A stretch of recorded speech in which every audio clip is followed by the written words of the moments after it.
Baby, please don't rush me, okay? All my stocks are tied up right now. If I come clean with her now, I'll be left with nothing. Gavin Zhao's voice dropped to a soothing whisper as he consoled the baby on the other end of the line. His warm palm stroked my cheek in slow, lazy circles as he spoke.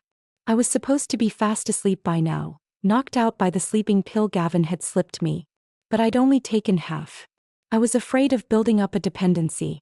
If he'd been more meticulous, or if I'd been more obedient, I'd still be in the dark right now, floating on the blissful delusion of our upcoming wedding. Are you trying to get out of taking responsibility for me?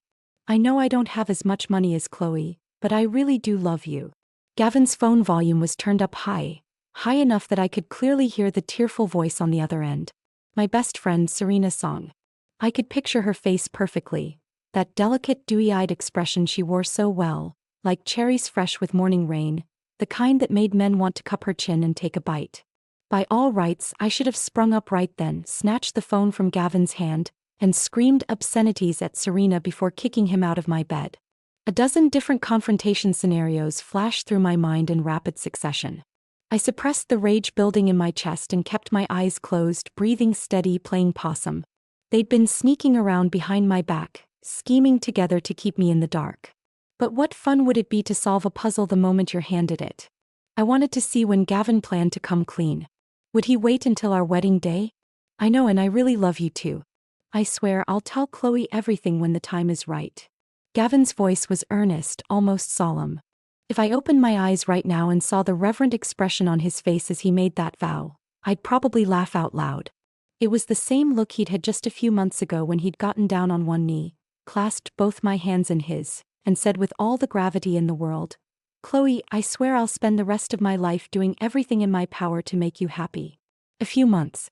That was all it took for love that was supposed to last forever to curdle. Serena really was something else. But she'd played this game before. Didn't she know that stolen affections never truly belong to the thief? Gavin hung up the phone and nestled back against me, reaching over to tuck the quilt around my shoulders before pressing a kiss to my cheek. His lips were warm and soft. But the thought that those lying lips had touched Serena too made my stomach churn. I didn't sleep a wink that night. Gavin, meanwhile, slept soundly beside me, completely at peace. Dawn crept in through the curtains. I pried Gavin's arm from around my waist and watched the morning light fall across his nearly perfect face. His long eyelashes quivered slightly. He was beautiful, the kind of beautiful that made it hard to look away. I'd been shallow enough to fall for that beautiful face, to love him mindlessly for years. Looking at it now, I could see how perfectly it matched Serena's. And the longer I stared, the more I could read cruelty in those fine, sculpted features. Serena Song. My best friend. From kindergarten all the way through high school, I'd been the green leaf to her resplendent flower. Next to Serena's breathtaking beauty, I was absolutely plain. Up until sophomore year, I could only look up to her from a distance. Her family background, her looks, her grades, she beat me in every category. Then, at the end of our sophomore year, Serena's father's business crashed, saddling the family with millions in debt. Serena's ivory tower came crumbling down. The perfect life that had been laid out for her vanished overnight. She was forced to drop out and go work to help pay off her father's debts. But fortunes change. My family's luck turned when my father won the lottery jackpot. Dad didn't know the first thing about investing, and Mom said keeping money in the bank meant watching it shrink, so he poured all his winnings into real estate. When property prices skyrocketed a few years later, our family's wealth multiplied several times over. That's the power of capital. Once you get that first foothold, money just keeps flowing toward you. My parents sent me abroad to study finance. When I returned after graduation, I started playing around with some of this spare change my dad had given me, learning the ropes of investing. That was how I met Gavin Zhao, a financial advisor. He had the looks, I had the money. It was a match made in transactional heaven. Maybe he sensed my gaze. Gavin stirred, rolled over, and blinked awake with a sleepy yawn. "Baby, did you sleep well last night?" I nodded. That sleeping pill you gave me worked wonders. I slept right through till morning." Gavin scooted closer, sliding his hand under my silk pajama top. His voice dropped to a husky murmur against my ear. "You know what they say about mornings. Since we didn't get around to it last night, maybe we should." I rolled out of bed, giving him a placid smile. Can't today. I've got an appointment with Serena for a facial. The wedding's less than 2 weeks away. I need my skin to be flawless. At the mention of Serena, Gavin's perfect brow furrowed slightly. Do you have to go to her place for that? My arm still hurts from that thing with her ex-boyfriend. Half a month ago, I'd thrown a birthday party and invited Serena. As we were leaving the hotel, we ran into her ex, Jay Lewis. They hadn't parted on good terms and Jay kept showing up to harass her. That night, he'd grabbed Serena by the wrist and tried to drag her into a cab. Gavin stepped in, playing the White Knight. Looking back, he'd been like Batman that night, practically radiating self-righteous fury. In the end, both Gavin and Jay ended up bruised, and the whole thing landed them in the police station. Gavin had always made it clear he didn't like Serena. More than once, he described her to me as vulgar-looking and shallow, always following up with a compliment about how innocent and adorable I was. At the time, I'd thought he had strange taste. Serena was universally acknowledged as gorgeous. Now I realized those were just smokescreens. In Gavin's mind, I really was the gullible rich girl, too stupid to see what was right in front of me. By the way, I'm going to stay at my parents' place for a few days, I said, pulling on my clothes as he lounged in bed scrolling through his phone. My mom says it's bad luck for the bride and groom to live together right before the wedding. A flicker of barely concealed delight passed through his eyes. Then he put on a pitiful, longing expression. "Ah, but I'll miss you." His voice even cracked a little, feigning emotion. "You bastard. If there's no Oscar for you next year, the whole system is rigged. Just bear with it," I said, still smiling. "We'll be legally married soon enough. I'll call you every day, okay? Promise you'll think of me too." He got up and wrapped me in a big hug. I gently pulled myself free. The feel of his arms around me made my skin crawl. "I'd better get going. You go back to sleep." I drove to the beauty salon where Serena worked, my mind churning the whole way. Gavin and I were together almost all the time. When had he even found the moments to sneak around with Serena? Then I remembered. For a while he'd been telling me he had to stay late at the office. Now it all made sense. He'd been using those hours to meet Serena. I trusted him completely. Never once checked up on him. I'd even bought cookbooks to learn how to make nourishing soups for him, trying to be the perfect devoted wife-to-be. The thought made my hatred burn even hotter. In a richly decorated European-style private room at the beauty salon, Serena's fingertips worked gentle circles around my temples. She leaned in close to adjust the mask on my face, her face just inches from mine. Even at this distance, her skin looked like a peeled hard-boiled egg, flawless, luminous, dewy. A face like that, soft enough to bruise at a touch. Even I could appreciate it, let alone any man. I started to regret not having hidden them both away. If it weren't for my money, a man like Gavin would naturally belong to a woman like Serena. I hadn't thought that way before. Now I couldn't help it. When beautiful people meet, the chemistry is inevitable. Maybe they'd been sparking since their very first encounter. I'd just been too confident in my relationship with Gavin to suspect Serena. "This is our beauty salon's signature formula. A true fountain of youth," Serena said, her voice light and airy. "Stick with a full course and you'll see results. But you really need to get better sleep and stop staying up so late. Honestly, without those high-end skincare products, your face would be beyond saving." When Serena smiled, 2 tiny dimples appeared on her cheeks. How would I describe her? In today's trendy terms, she was both innocent and seductive. Those sparkling eyes were like clear mountain springs. Even without shedding a tear, she looked achingly pitiful. It was no exaggeration to say that Serena could capture any man's heart with just that face. My gaze drifted to her wrist, where she wore a bracelet from a French luxury brand. The latest seasonal collection, priced somewhere around $3,000 or $4,000. "Nice bracelet," I commented mildly. "Oh, thanks. I really have you to thank for it, actually," Serena said smoothly. "All those wealthy ladies you introduced, every single one of them topped up their membership cards with over 100,000. I got a pretty decent commission last month. Otherwise, I wouldn't have splurged. Speaking of which, you'll be my maid of honor at the wedding, right? I'll pick out a dress for you in a few days. And I can introduce you to some of Gavin's colleagues. It's time you found someone too." I felt Serena's hands stiffen for just a moment. Then she gave a soft hum in response. We chatted back and forth as I lay there with the mask on. This beauty salon was top tier and Serena was their star esthetician. As a platinum VIP, I got her all to myself whenever I came in. He had it easy when I was around. You mentioned before that your parents were putting together a dowry for you? She asked casually. Nothing too fancy. A bank card with $1,314,000, a few villas, a yacht and a bunch of gold jewelry. My mom says gold holds its value and symbolizes a love as strong as metal. I think it's a bit tacky, honestly. So jealous, Serena cooed. Are you and Gavin signing a prenup? Not yet, but we will. I need to protect myself. If he ever treats me badly, he won't get a single cent from me. I let the words hang in the air, meant for her ears. Just as I expected, Serena's expression shifted. A prenuptial agreement meant that once Gavin and I were married, he couldn't just walk away easily. It's easy to get used to luxury, it's hell to go back to living without it. I'd spoiled Gavin rotten these past few years. He drove a car worth over $1 million, wore designer everything. Leaving me meant losing that hedonistic lifestyle. Many of his clients had come through my connections. Breaking up with me would be devastating for him.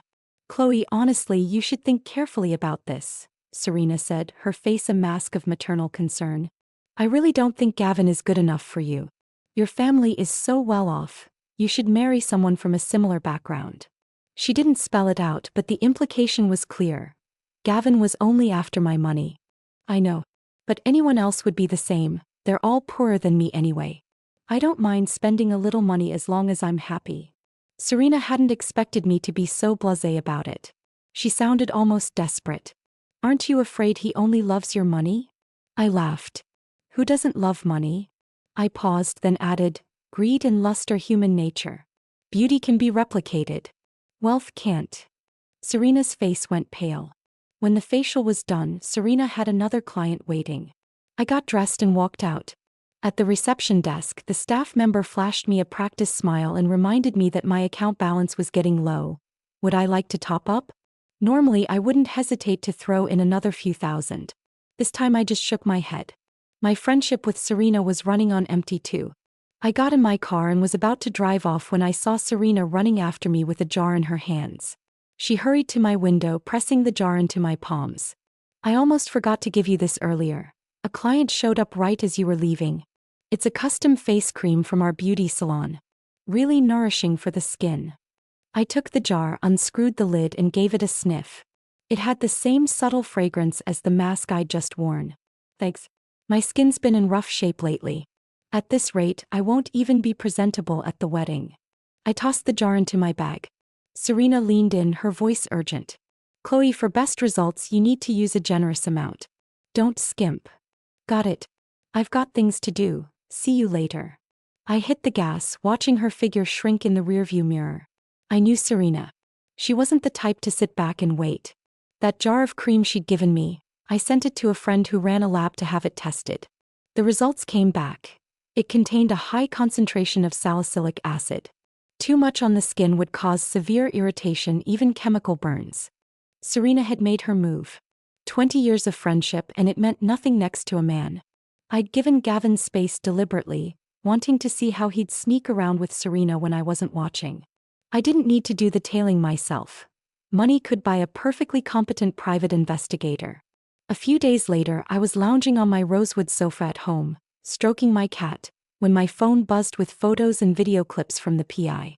Gavin had taken one of my spare SUVs out. Trying to be discreet, he didn't pick Serena up directly at her building but had her wait on a street corner. In the video, she wore a tight pencil skirt and sheer black stockings, every gesture oozing seduction even as she stood waiting for a ride.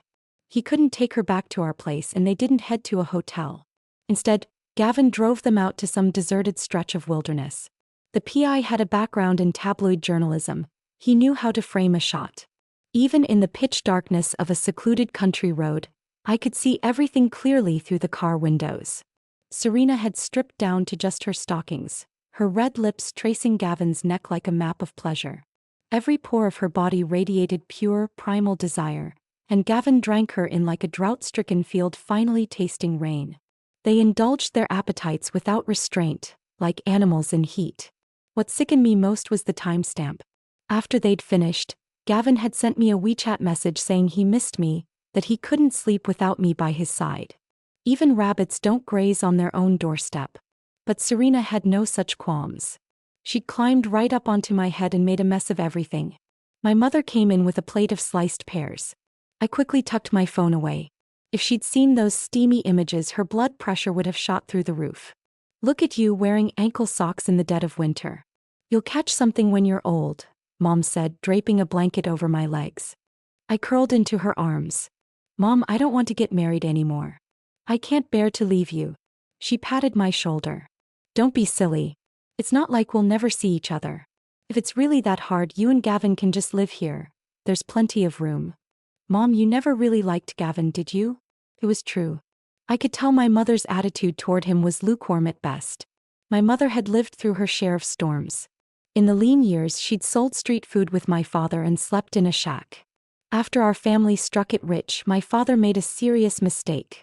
A mistress called my mother and tried to pressure her into stepping aside. Mom didn't resort to hysterics like other women.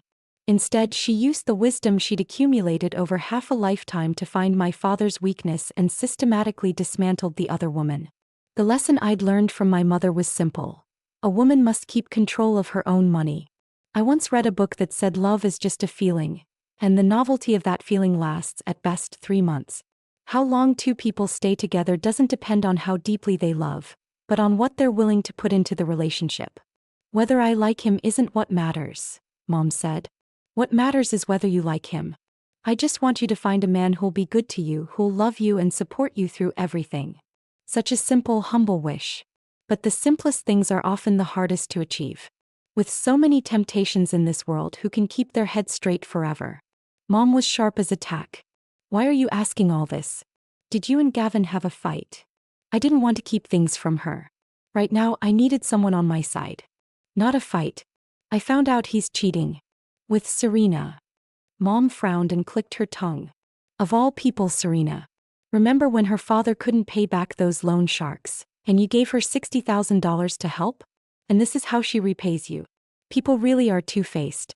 Well, at least you found out before the wedding. I'll handle this. Nobody messes with my baby girl. I shook my head.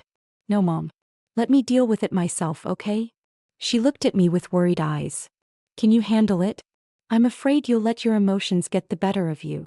Have you ever heard of tall poppy syndrome? Poppies are flowers that love sunlight.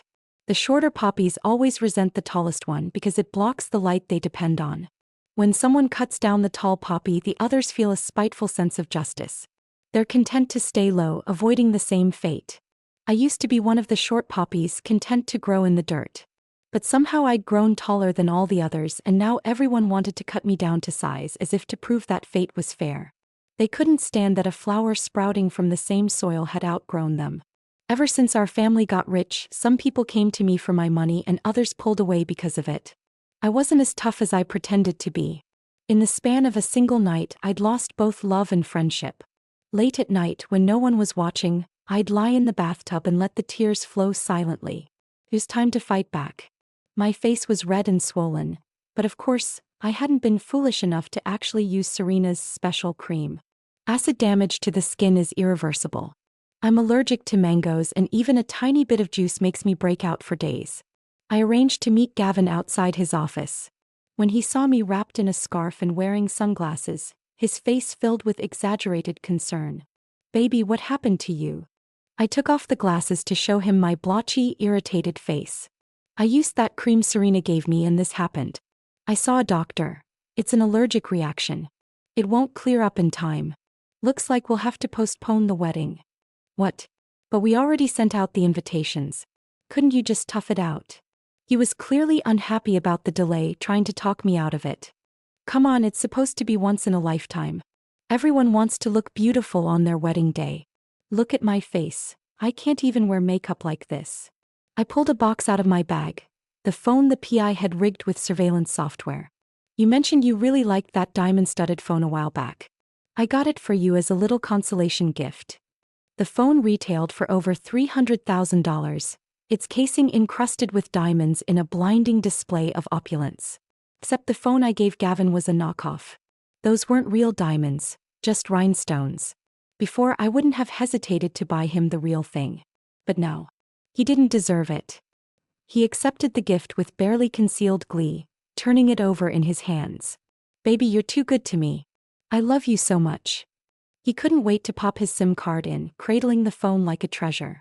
I had an app installed on my phone that let me monitor his every keystroke. Every WeChat message, every phone call. I could see it all. Gavin, are you crazy? What did you put on Chloe's face? It's all swollen. Now she's talking about postponing the wedding. Can you just be patient for once? Serena, baby, I didn't mean to. But seeing you two together makes me so sad. When are you finally going to tell her? Gavin, don't rush me. I need to get some money out of this first.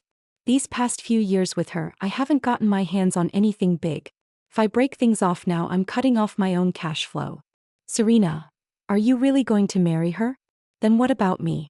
Gavin, I'll get her pregnant. Once we have a kid, I'll lock down that meal ticket for life. But you know my heart belongs to you. Serena, I knew you loved me best. I bought some new lingerie. I'll model it for you tonight. A photo followed. Serena in a filmy lace negligee, so sheer it barely covered anything. Men could never resist that kind of teasing. So in Gavin's mind, I was nothing but a meal ticket. Base, mindless lust was all he cared about. Too bad for him, I was a meal ticket with a brain. I'd never been stingy with spending money on him, but Gavin had never gotten his hands on any of my actual assets. The houses and cars were all in my name. The stocks, the mutual funds, I managed everything myself. Gavin hadn't been doing well in his career anyway. His investment instincts were mediocre at best. The clients I'd introduced him to would have dropped him ages ago if not for their relationship with me. His superiors gave him a hard time too. He'd complained to me countless times about wanting to start his own firm. He was just waiting for me to bankroll his grand ambitions. I'd always told him I didn't want him to overwork himself. I wanted him to spend more time with me. What's the best way to destroy someone? Build them up. Let them taste the success they've always dreamed of. Then push them off the highest cliff. The higher they rise, the harder they fall. Thanks to the monitoring system, I could see just what an actor Gavin was. He'd be on the phone with me, sweet-talking and cooing while simultaneously sexting Serena on WeChat. When things got steamy, he'd fake a yawn and tell me he was tired and needed to sleep. Then immediately video call Serena and stay on with her naked until 2 in the morning. I drove aimlessly through the streets, asking myself over and over what I'd done wrong. Why did my boyfriend and my best friend have to betray me? I felt like my brain cells were dying one by one. Tears streamed down my face, ruining my carefully applied makeup. I pulled over at a convenience store and stumbled in looking like a wreck to buy a bottle of water. The cashier's stocking shelves turned at the sound of the door. Our eyes met and I recognized him first. It was Jay Lewis, Serena's ex. What are you doing working here? I set the water on the glass counter and pulled out my phone to pay. Jay stared at my face for a long moment before recognition dawned. He shot back with a sour tone, "Where else am I supposed to work?" Jay wore the convenience store's drab green apron. His hair was cropped short, his face thinner than the last time I'd seen him, with a shadow of stubble along his jaw. He looked rough. "I didn't mean it like that," I said, twisting the cap off the water and taking a sip. "Just surprised, that's all." Jay didn't answer. He went back to organizing the instant noodles on the shelf. His hands were long-fingered and fine-boned, once quite elegant hands, but now the pads of his fingers were calloused from rough work. "I heard about what happened to you," I said, leaning against the counter with no intention of leaving. Jay let out a self-deprecating laugh. "Heard what? That Serena dumped me, I lost my job, I had to give up my apartment, and now I'm crashing on a friend's couch. You got fired?" "Yeah." Gavin pulled some strings, told my boss I'd been harassing Serena at work. My boss didn't want the trouble, so I was shown the door. Jay finished stacking the last pack of noodles and turned to face me. "So, Chloe, you came here to gloat?" I shook my head. Streetlights spilled through the convenience store's plate glass window, pooling on his tired face. This man had been ground into the dirt by Serena and Gavin just like me. "Serena got together with Gavin right after she broke up with you," I said evenly. Jay froze. A few seconds later, he let out a short, bitter laugh. "I knew it. That bitch kept telling me some big shot was pursuing her before we split. I actually thought it might be some wealthy businessman. Turns out it was your boyfriend. Well, at least your boyfriend's got money. That sports car of his is worth more than I'll make in a lifetime." "The car's mine," I corrected. "What?" I said, "That sports car is mine. It's registered in my name." Gavin doesn't own a car, doesn't own a house, has no savings. Everything he spent these past few years. It's all my money.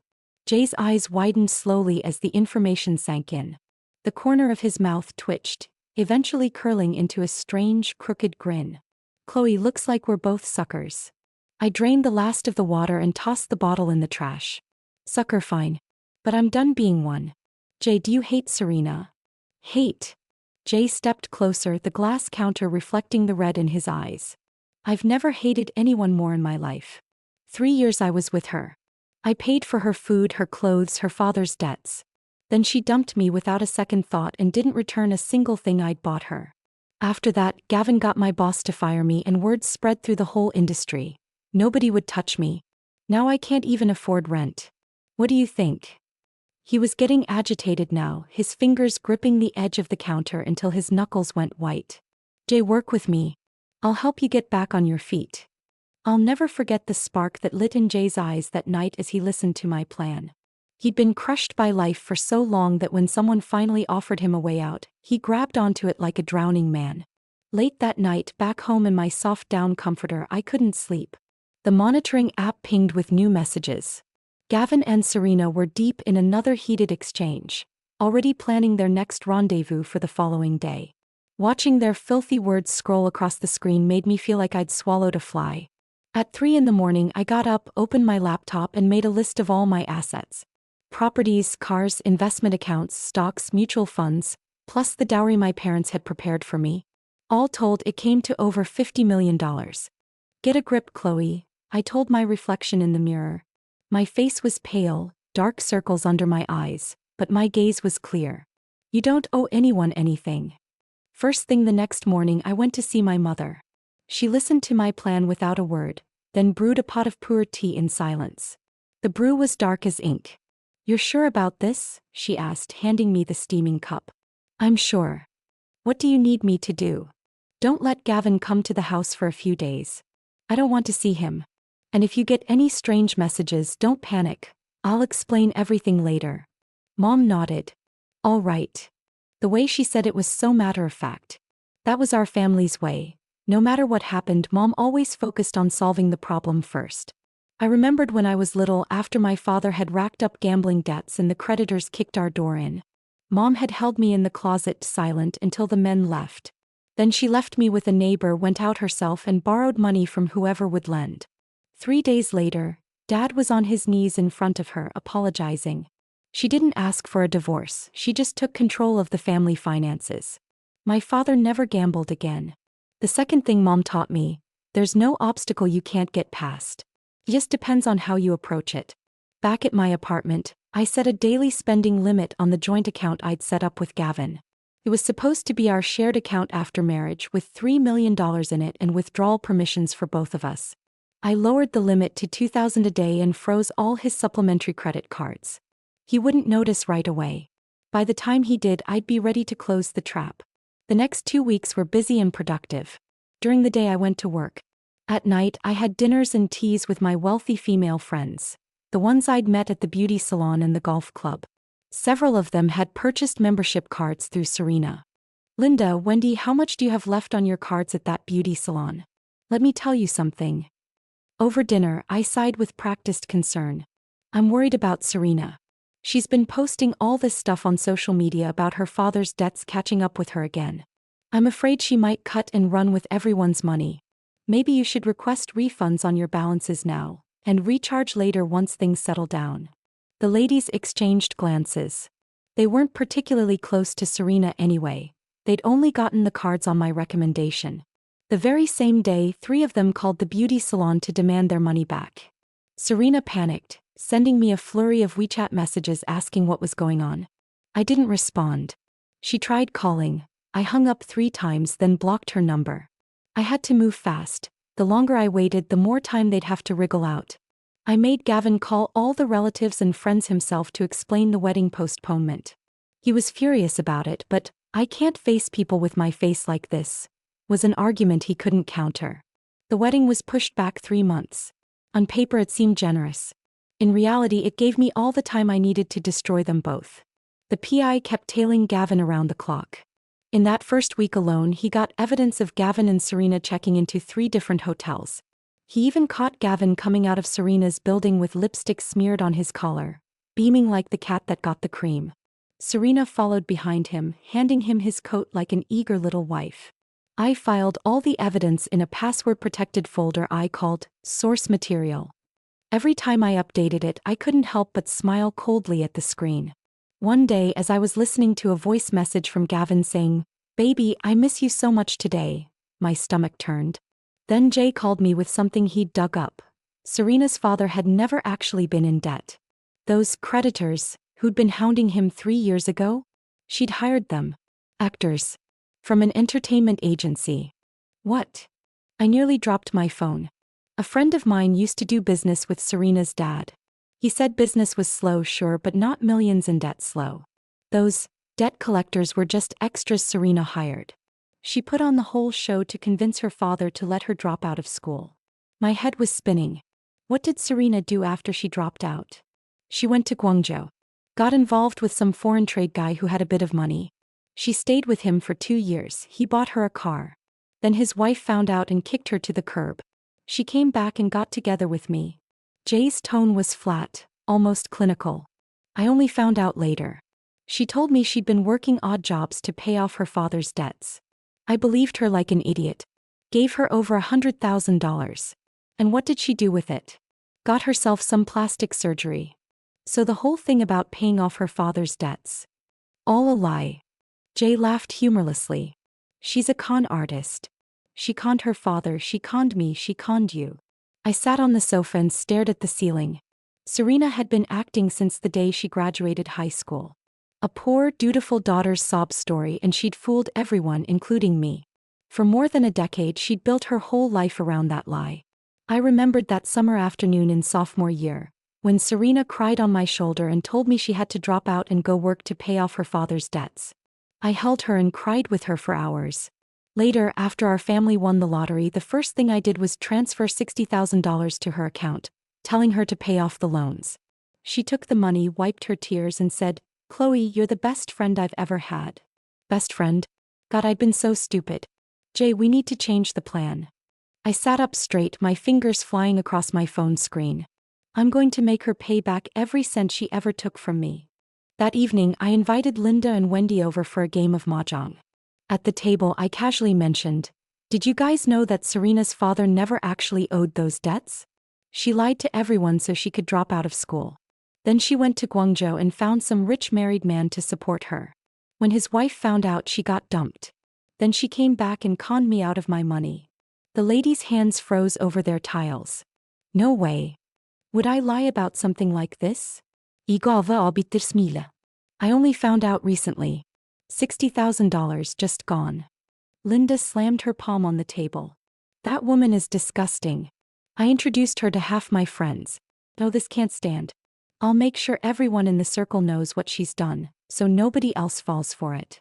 Wendy nodded vigorously. Absolutely. Two-faced little liar scamming my friend like that. Chloe, you leave the word spreading to us. I smiled and didn't say much more. I'd said enough. The rest would take care of itself. The next day, a group of angry customers showed up at Serena's beauty salon demanding refunds. Word had traveled fast. At first, the owner tried to protect Serena. She'd been a top earner. But when more and more people came, including several wealthy society wives who'd recharged huge amounts specifically because of Serena's reputation, the owner's face turned green. On the 3rd day, Serena was fired. On the 4th day, I got a text from an unknown number. "Chloe, why are you doing this to me? Aren't we best friends?" I read it twice, then screenshotted it and sent it to Jay. Jay replied instantly, "Ha ha, this is amazing." I typed back, "Not done yet." Gavin's life had been getting rocky. He hadn't noticed the daily limit on the joint account yet, but he'd realized his supplementary credit cards weren't working. When he asked me about it, I said the bank was doing a system upgrade and it'd be fixed in a couple of days. He bought it. But in the meantime, he started showering me with attention. Morning and evening check-ins, flowers, gifts, and a saccharine love letter, post on his social media with a photo of us together. I scrolled through the comments. So sweet. So jealous. Gavin is the perfect boyfriend. His boss and several of the clients I'd introduced him to liked it too. I smiled coldly. He'd noticed the money flow tightening and now he was trying to reel me back in. Meanwhile, on the surveillance app, his conversations with Serena were growing increasingly frantic. Gavin, she's been clamping down on money lately. Froze my credit cards. She says the bank's upgrading, but I checked. No upgrade. Serena, baby, don't panic. Do you think she found out? Gavin, no way. She's still sweet as ever. It's probably her mother interfering. That woman's always had it out for me. Serena, then you need to act fast. If you wait until after the wedding and sign that prenup, you're screwed. Why don't you talk her into transferring some company shares to you? Gavin, working on it. Stop nagging. Also, what happened with your job? Why'd you get let go? There was a long pause on Serena's end. The app showed her typing and deleting repeatedly before she finally sent. Nothing. The boss had to cut costs. She hadn't told him I was behind it. She was afraid I might be onto her. But the lie was flimsy. The beauty salon was thriving. They wouldn't cut their top-earning esthetician to save money. Gavin seemed suspicious too, but he didn't push. He just replied, "Take some time off. Let me know if you need money." As if he had any. His monthly salary and commission combined was maybe $50,000. Even his underwear used to go on my card. What money could he possibly give her? I checked the purchase history on the card linked to our joint account. In the past 3 days alone, he dropped $70,000 at luxury stores, then sent me a pathetic message. "Baby, the card you gave me isn't working. I can't even buy new clothes." Every transaction was there, plain as day. When you're running a con, you always leave a trail. Sitting in my office, sipping coffee, I casually filed away all the transaction records and chat screenshots. I sent Jay a message. "How's your side coming along?" Jay replied with a photo. He was wearing a sharp black suit, hair slicked back, standing beside a brand new laptop with the kind of cold smile that belonged to a man on the verge of revenge. I'd set him up with a used Audi A4 and got him a job as an investment advisor at a financial firm downtown. The owner was my cousin, I trusted him. "Start next week," Jay typed. "Chloe, believe me, within 6 months, I'll earn back every cent Serena took from me. And then I'll pay you back double." "No need," I said. "Just play your part well." Over the next week, Gavin started ramping up his pitch about starting his own investment firm. On the phone, in texts, over dinner, every conversation circled back to capital, platform, client base. He spun dream after dream. "With my connections and your capital, we'll double our money in a year. Once I'm up and running, you'll be the firm's queen. You won't have to lift a finger." His eyes sparkled when he talked about it, just like they had when he'd proposed. I listened patiently, nodding. "Sure. Write up a proposal. Let me take a look, and if it makes sense, I'll invest." Gavin was ecstatic. The next day, a glossy business plan landed in my inbox. I looked it over and almost laughed out loud. It was riddled with typos, the market analysis was downloaded from some template website, and the startup capital required box? He'd filled in $20 million. $20 million. He'd actually written that. I stifled my laughter and called him back. "Gavin, $20 million isn't pocket change. I'll need to talk to my dad. But you know our family, we don't just hand money out to anyone. Here's an idea. Why don't you use my name to approach a few of my clients and gauge their interest? If they're willing to invest, that's a strong sign the project has legs. My dad will be much easier to persuade if you've got outside backing."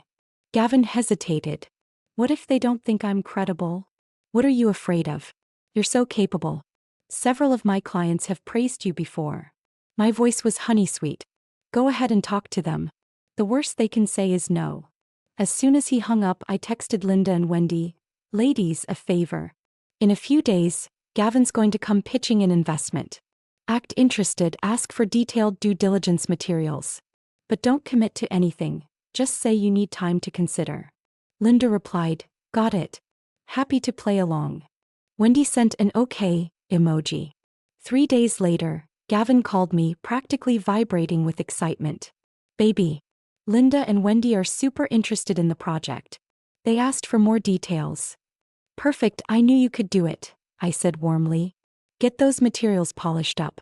I'll keep working on my dad in the meantime." Gavin threw himself into the preparation, oblivious. He had no idea that within days his painstakingly assembled due diligence materials would land on his own boss's desk.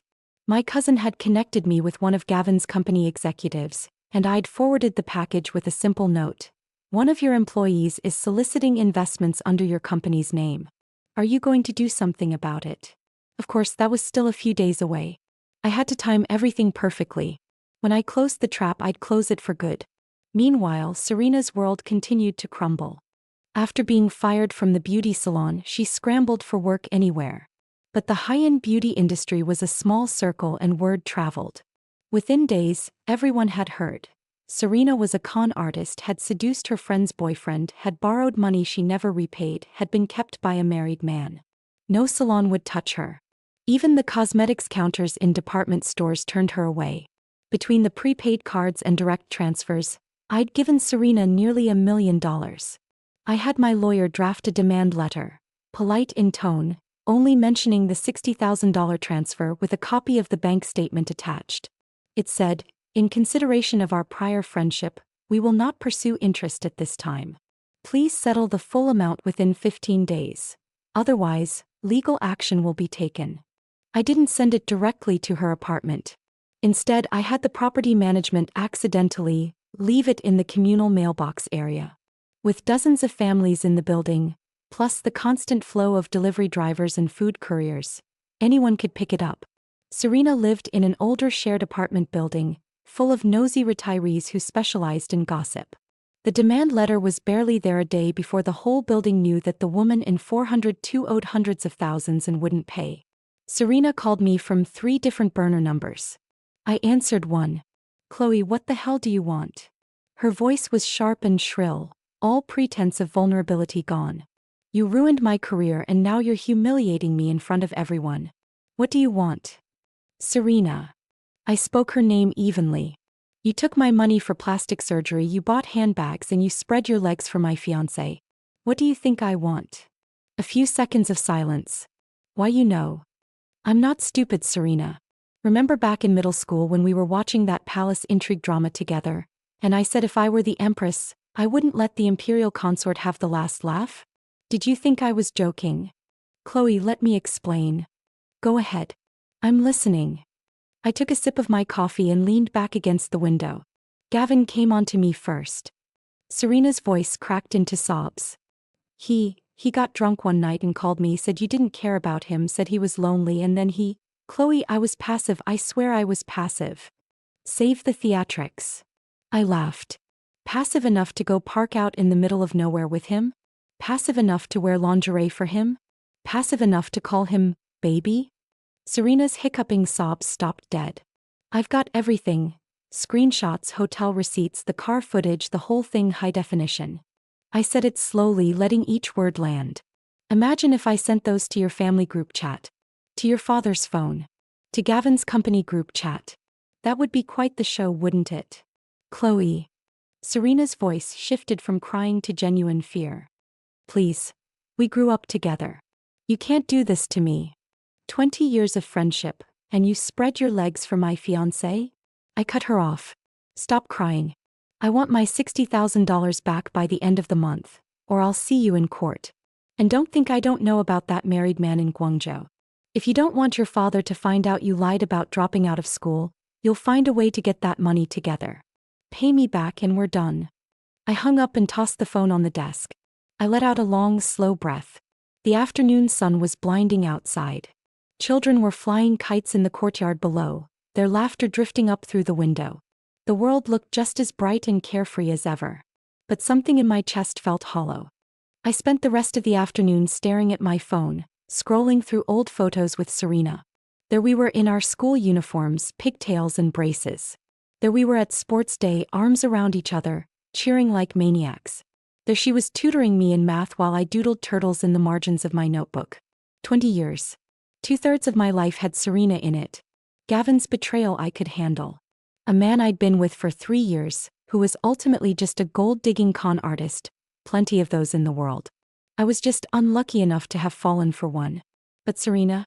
That wound cut deeper. I closed the album and flipped my phone face down on the desk. No more looking back. You live and you lose, you pick up new things along the way. Lost a friend, gained a lesson. It wasn't a total loss. 3 weeks into the wedding postponement, Gavin was getting desperate. His grand plan had hit one snag after another. First, Linda and Wendy had looked at his due diligence materials and said they'd think about it. Then Gavin found out through the grapevine that his employer had learned of his off-the-books fundraising. His boss had called him in twice. He wasn't fired outright, but the message was clear. Surrender all external client contacts immediately or you're out. Gavin called me, seething with complaints about work. I listened patiently, then asked innocently, "So what about that investment project you mentioned? Did Linda and Wendy put anything in?" He stammered. They said they'd get back to me." "Oh, that's too bad." I sighed. "I actually talked to my dad about it. He was starting to come around. Maybe you should try approaching some other clients." A long silence on his end.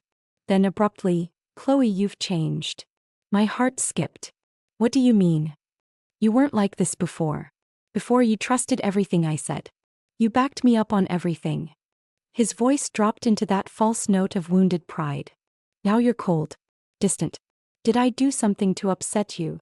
I had to hand it to him. The thief was playing the victim. But I couldn't break character yet. The timing wasn't right. "No, you're overthinking it," I said with a yawn. "I'm just stressed about wedding planning. Once that's sorted, I'll be fine. Hey, next Wednesday's my birthday. Will you spend it with me?" Gavin's tone brightened instantly. "Of course, baby. What do you want for your birthday?" "Just you." I hung up and texted Jay, "Wednesday.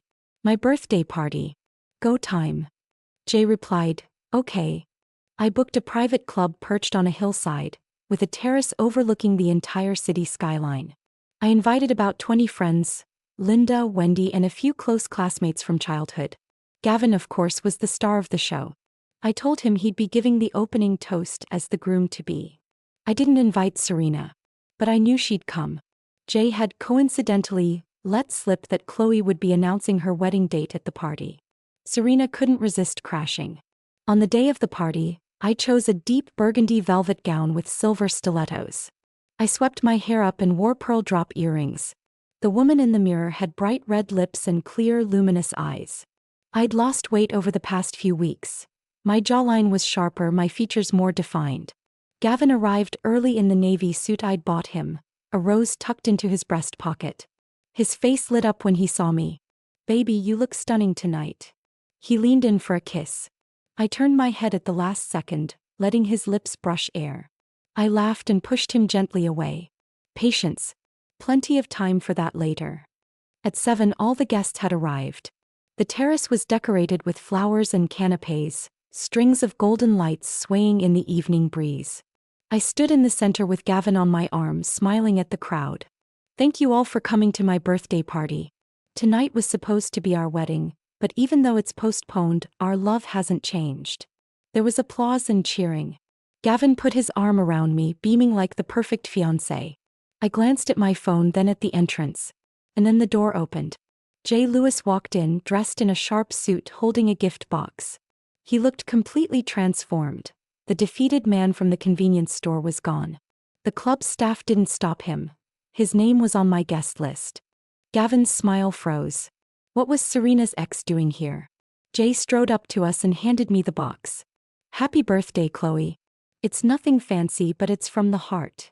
"Thank you, Jay." I took the box and opened it in front of everyone. Inside was a delicate platinum bracelet with a small sapphire. Understated but lovely. As I reached for it to put it on, Gavin grabbed my wrist. His grip was tight, knuckles white. "Jay, what are you doing here?" "Chloe invited me," Jay said coolly, a smirk playing at the corner of his mouth. "Is there a problem, Gavin?" The atmosphere in the room shifted. Guests started whispering. "Gavin, relax. Jay's my friend." I asked him to come. I pulled my wrist free, fastened the bracelet, and looked up at him with a smile. "I haven't introduced you properly. Jay's working as an investment advisor at Summit Financial now. You two are in the same field." Gavin's face went red. He knew exactly who Jay was and how much Jay hated him. He leaned in, voice low and urgent. "Chloe, are you out of your mind? You know who this guy is." "I know." I raised my voice just enough for the nearby guests to hear. "He's Serena's ex-boyfriend." "Why, do you have a problem with that?" Gavin's lips quivered. Before he could respond, the terrace door opened again. This time it was Serena. She wore a white lace mini dress, her hair loose, her makeup flawless. Her eyes were red-rimmed like she'd been crying. She walked in and immediately locked eyes with us. The room went silent. Serena click-clacked toward us in her heels, her gaze darting between me and Gavin, then landing on Jay. She visibly flinched but quickly composed herself into that familiar wounded expression. "Chloe." Her voice was barely above a whisper. "Can I talk to you alone?" I tilted my head. "Serena, if you have something to say, say it here. These are all friends. Don't you want to wish me a happy birthday too?" Serena bit her lower lip. A tear plopped onto her cheek. "Chloe, I know you hate me. I'm begging you, please give me back my things. I'm sorry, I admit everything, just please don't do this to me." Gavin frowned, genuinely confused. "What things? What are you two talking about?" Serena hadn't told him about the demand letter. "Cut the act, Gavin." Jay's voice boomed across the terrace, drawing every eye. 3 times last month. 3, you checked into the Hilton with Serena. 1 queen bed, 2 suites. I've got the membership records. You going to keep pretending? Gasps rippled through the crowd. Linda clutched her chest dramatically. Wendy whispered, "Oh my God." My prepped friends played their parts perfectly, expressions of shock and outrage spreading like wildfire. Gavin went pale. He whirled on Serena. "You told him." Serena's tears flowed faster. "I didn't. I swear. I don't know how he." "Enough." I set my champagne glass down with a crisp clink that silenced everyone. "Save the act. It's exhausting." I pulled out my phone, opened a video and turned the screen toward Gavin and Serena. The footage from that night in the car played in crisp, unblurred detail. The fogged windows, the silhouettes, everything unmistakable. The nearby guests gasped and looked away. Gavin stood frozen like he'd been struck by lightning. Serena shrieked and covered her face. "Gavin, you've been with me for 3 years. You ate my food, slept in my bed, drove my car, lived in my house. That $35,000 coat you bought last month is still hanging in my closet." My voice was steady, colder than I knew I could be. "And you chose to sleep with my best friend. You planned to get me pregnant and turn me into your meal ticket." I pulled a stack of printed screenshots from my bag and flung them into the air. Pages fluttered down like snow, onto tables, into glasses, across flower arrangements, scattered everywhere. The words were unmistakable: meal ticket, lock it down with a kid, lingerie, baby. Guests picked them up and passed them around, murmuring, rising into a roar. "Chloe, calm down." Gavin grabbed at my arm, panicked. "I can explain. It's all a misunderstanding. Get the hell away from me."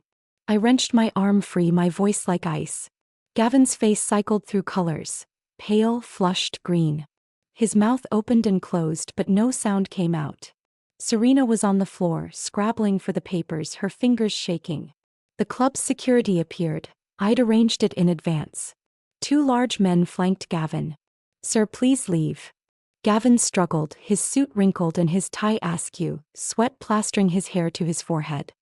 He looked at me and for the first time, I saw real fear and desperation in his eyes. "Chloe, I'm sorry, I messed up, I know. Please just give me another chance." I took a sip of champagne and turned to Jay. "I told you not to dig up the Hilton records. Couldn't help yourself, could you?" Jay grinned. "Couldn't help it. Good stuff like that deserves a wider audience." As Gavin was being dragged out, Serena remained crouched on the floor, sobbing. I walked over and looked down at her. She raised her tear-streaked face, makeup ruined, lace dress stained with spilled wine, utterly wrecked. $60,000. End of the month. I said it quietly. "And don't let me see you again until it's paid." Serena nodded between hiccups, grabbed her bag and stumbled away. The terrace fell quiet again. I raised my glass to the stunned crowd and smiled. "Sorry everyone. My birthday party turned into a bit of a confessional. Don't waste the cake though." Linda was the first to raise her own glass, shouting, "Happy birthday," and the entire terrace followed suit. Champagne bubbled in the golden light. The city skyline spread out like a glittering carpet beneath us. I stood at the edge of the terrace, the wind lifting the hem of my red gown. I tipped the last of the champagne into my mouth and turned the glass upside down. "Goodbye, Gavin. Goodbye, Serena. My life starts now." The video from the birthday party spread across social circles within hours. I didn't stop it. The more people knew, the better.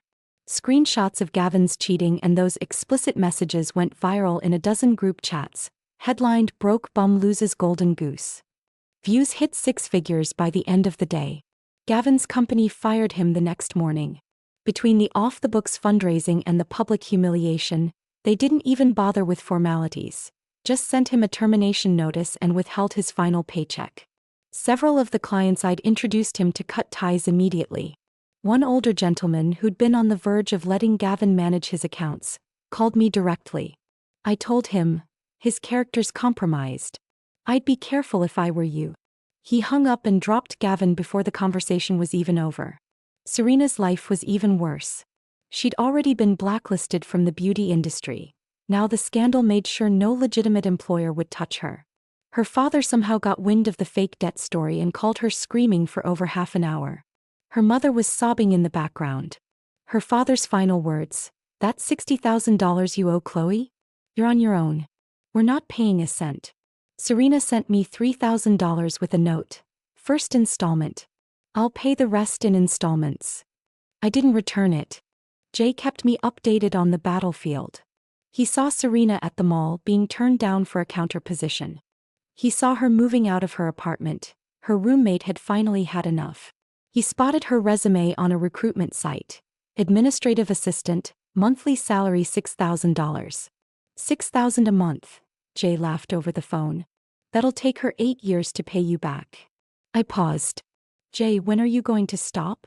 The line went quiet. Stop what? Hating her. I get it. I hate her too. But I don't want to spend my whole life angry at one person.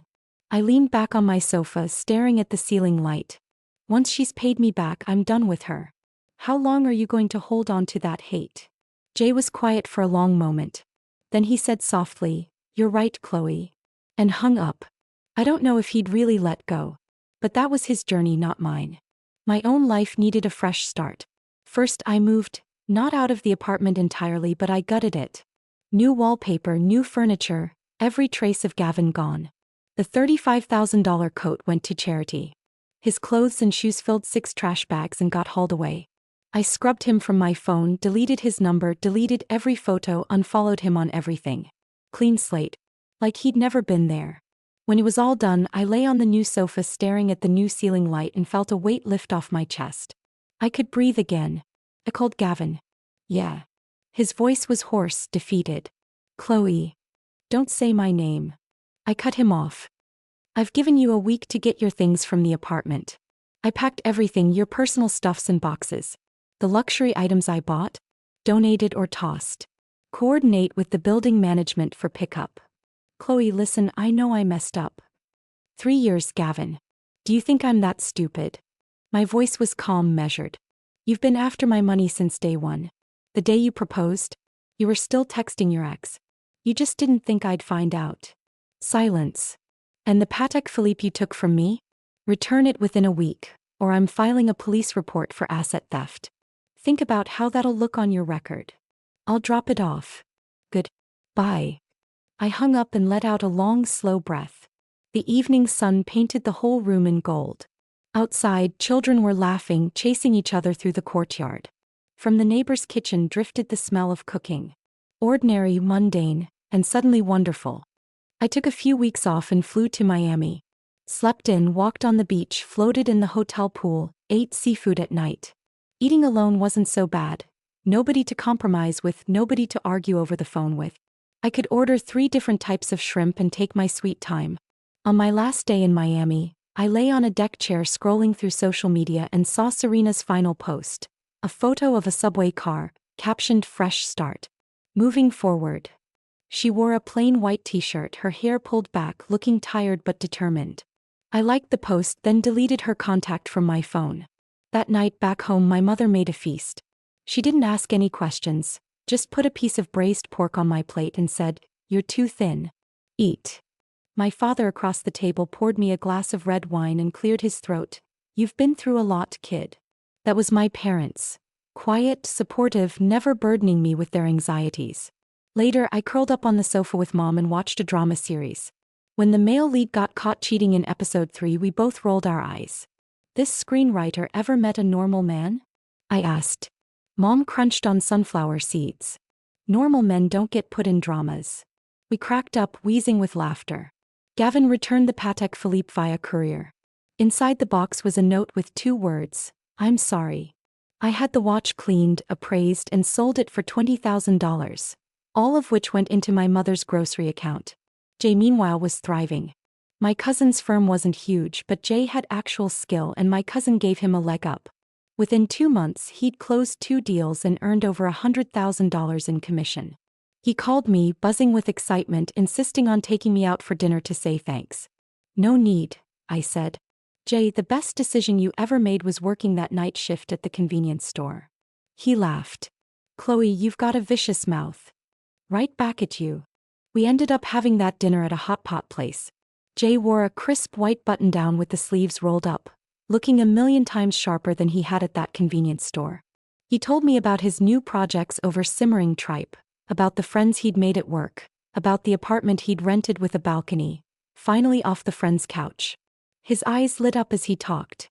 The man hunched over shelves of instant noodles might as well have been a stranger. "So what's next for you?" he asked. "Going to find another guy?" I dropped a slice of winter melon into the pot. "See, I'm focusing on myself for a while." Jay nodded. "Yeah. I spent so long thinking Serena was everything. I believed whatever she said, gave her whatever she wanted, and ended up with nothing. Took me losing it all to realize you've got to have your own roots before you can love someone else." I clinked my beer bottle against his. "That's a good one. Cheers to that."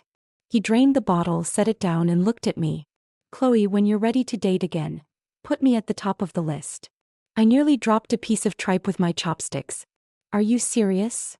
"Dead serious." He grinned. "But no rush. I've got my own growing to do too. We'll both take our places in line and let fate figure it out."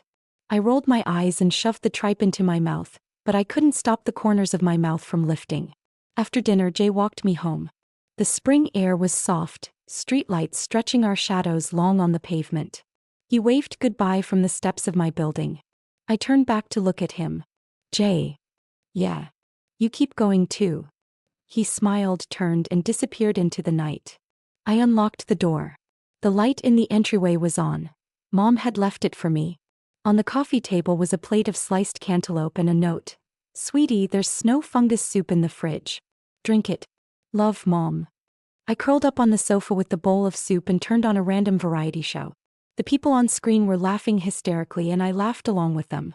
Somewhere in the middle of laughing, my nose started to sting. I pulled out my phone to scroll through my contacts looking for someone to talk to. After a few swipes, I realized there were only a handful of people I could call at this hour. So what? Friends are about quality, not quantity.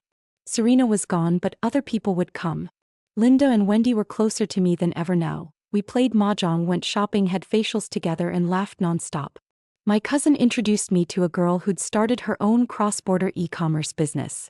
We clicked immediately and talked for 4 hours straight the first time we met. Days passed. Spring turned to summer. I packed away my winter clothes and hung up light dresses and short sleeves. The surveillance app that had kept me up so many nights was long deleted. Gavin and Serena's names had vanished from my inbox. One afternoon over lunch, Linda leaned in. "Hey Chloe, I saw your ex the other day on Huaihai Road. Looked pathetic, sitting on the curb eating boxed lunch." He turned his face away when he spotted me. "Gavin." I heard he's working as a sales rep at some tiny investment firm. Base salary $4,000, he hasn't closed a single deal in 3 months. Barely scraping by." Wendy clicked her tongue.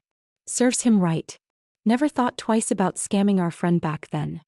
I smiled and took a bite of stir-fried shrimp. Gavin's fate had nothing to do with me anymore. He'd lived like a king on my money and now he was back to nothing. That was his own making. Greed is its own undoing. He tried to swallow me whole and choked on it instead. As for Serena, the last I heard from Jay was that she'd taken a job at a convenience store, working the night shift until 2 in the morning. Jay said it calmly now, almost with a sense of relief. "Takes too much energy to hate someone," he told me. "I'm done hating her. Call it an expensive lesson." "That's a steep tuition," I said. But Jay, you won't get burned again. He laughed. Course not. Once bitten, twice shy. Same goes for you. One evening, a mutual acquaintance sent me a screenshot of Gavin's new dating profile. His bio read, "Looking for a partner who values loyalty and genuine connection." I laughed so hard I nearly choked on my tea. Loyalty. From a man who couldn't keep his pants zipped for 3 years. I didn't screenshot it back. I didn't tag him. I just closed the window and went back to my book. Some people don't deserve the energy of a response. That's the real power move, not revenge but indifference. Near the end of summer, I got a phone call from Gavin's mother. She'd somehow gotten my number. The moment I picked up, she was crying and pleading, "Chloe, please, I'm begging you. Our boy can't even afford to eat properly. Could you lend him a little money to get by? He says if you give him a second chance, he'll treat you right forever." I listened patiently until she finished. Then I said softly, "Ma'am, your son and I are done. He's repaid what he owed me. I don't owe him anything. He's a grown man, let him figure out his own life." She was still sobbing when I hung up and blocked the number. Outside it was full autumn. Golden plane leaves blanketed the streets, sunlight streaming through the gaps in the canopy, dappling the pavement like scattered gold coins. I stood at the window and took a deep breath. The air smelled faintly of osmanthus. My phone buzzed. "Jay, weekend trip to the beach for a barbecue? I'm bringing a few friends." I typed back, "Sounds good. What time? Pick you up at 10. Deal." I pocketed the phone and turned to gather my things. In my closet hung a new striped sundress. On the balcony, plum wine my mom had brewed. In the fridge, half a birthday cake. Life was ordinary, a bit messy, but every bit of it was mine. I pulled back the curtains and let the sunshine pour in, light dancing on the hardwood floor. The woman in the mirror was thinner than she'd been a few months ago, but her eyes were bright, and the shadows that had haunted her were gone. "Chloe, you're doing fine. You always will." I smiled at my reflection, then took the sundress from its hanger and folded it into my bag. Tomorrow would be a good day, perfect for the seaside, a barbecue, and old friends. Life moved forward. So did I.